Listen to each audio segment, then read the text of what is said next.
প্রিয় শিক্ষার্থী, আজকে আমরা আলোচনা করব তদ্ধিত প্রত্যয়ের এই গুরুত্বপূর্ণ বিষয়টি আমরা খুব সংক্ষিপ্তভাবে আজকে উপস্থাপন করার চেষ্টা করব।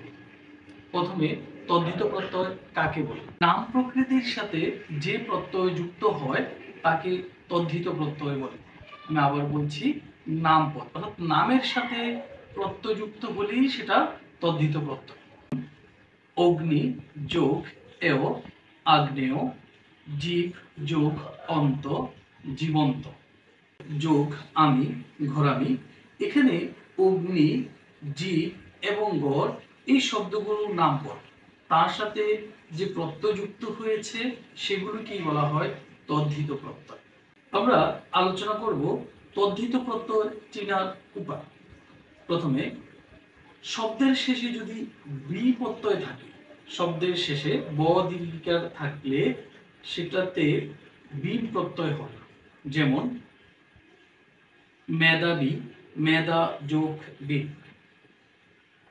এবার মায়া যোগ বিন, তেজস্বী তেজ যোগ দুই। শব্দের শেষে ইমা প্রত্যয় থাকলে, আবার বলছি, শব্দের শেষে ইমা থাকলে ইমন প্রত্যয় হয়। যেমন নীলিমা, নীল যোগ ইমন। এভাবে চন্দ্রিমা, চন্দ্র যোগ ইমন। শব্দের শেষে ব থাকলে স্ন প্রত্যয় হয়।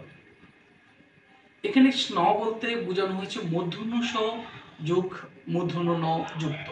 যেমন মানব, মনু যোগ স্ন। ঠিক এভাবে শব্দের শেষে ব আছে যাদব, শৈশব, গৌরব, লাঘব শব্দগুলোর মধ্যে। এগুলো শেষে ব থাকার কারণে প্রত্যেকটিতেই স্ন প্রত্যয় হবে। যেমন যাদব যদু যোগ অ বা স্ন প্রত্যয়, শৈশব শিশু যোগ স্ন, গুরু যোগ স্ন, লাঘব লঘু যোগ স্ন, মাদব মধু যোগ স্ন প্রত্যয়। 4. শব্দের শেষে জ অথবা জফলা থাকলে স্ন জফলা প্রত্যয় হয়। যেমন পার্বত্য, পর্বত যোগ স্ন জফলা। যেমন মনুষ্য, মনুযোগ স্ন জফলা। ঠিক একইভাবে সৌন্দর্য, জামদগ্ন, বৈদ্য, সূর্য, ধৈর্য প্রত্যেকটি শব্দের শেষে জফলা আছে, এজন্য এও থাকলে স্ন প্রত্যয় হয়। যেমন আগ্নেয়, অগ্নিযোগ স্নেহ।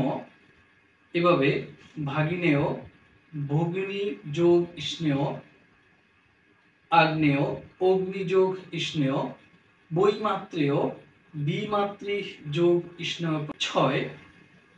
শব্দের শেষে ইক থাকলে, যেমন শব্দের শেষে রস্বইক ইক থাকলে স্নিক প্রত্যয় হয়। যেমন নাগরিক, নগর যোগ স্নিক। এখানে নগর যোগ ইক অথবা স্নিক দুটি সূত্র। একইভাবে সাহিত্যিক, সাহিত্য যোগ স্নিক, বৈদিক বেদ যোগ স্নিক, বৈজ্ঞানিক বিজ্ঞান যোগ স্নিক, অকস্মিক অকস্মাৎ যোগ স্নিক। এভাবে সামুদ্রিক, নাগরিক, মাসিক, ধার্মিক এই প্রত্যেকটি শব্দেই কি এখানে স্নিক প্রত্যয়, অর্থাৎ শব্দের শেষে ইক থাকার কারণে স্নিক প্রত্যয় হচ্ছে। 7. শব্দের শেষে মান থাকে, মহাকর্ণ মান থাকলে মতুপ প্রত্যয় হয়। যেমন শ্রীমান, শ্রী যোগ মতুপ, বুদ্ধিমান, বুদ্ধি যোগ মতুপ প্রত্যয়। 8. শব্দের শেষে বান থাকলে বতুপ প্রত্যয় হয়। যেমন দয়াবান, দয়া যোগ বতুপ, গুণবান, গুণ যোগ বতুপ, জ্ঞানবান, জ্ঞান যোগ বতুপ। ক্লাসে সবাইকে ধন্যবাদ। আমরা খুব অল্প নিয়মে শেষ করার চেষ্টা করেছি। ধন্যবাদ। পরবর্তী ক্লাসে আবার কথা হবে।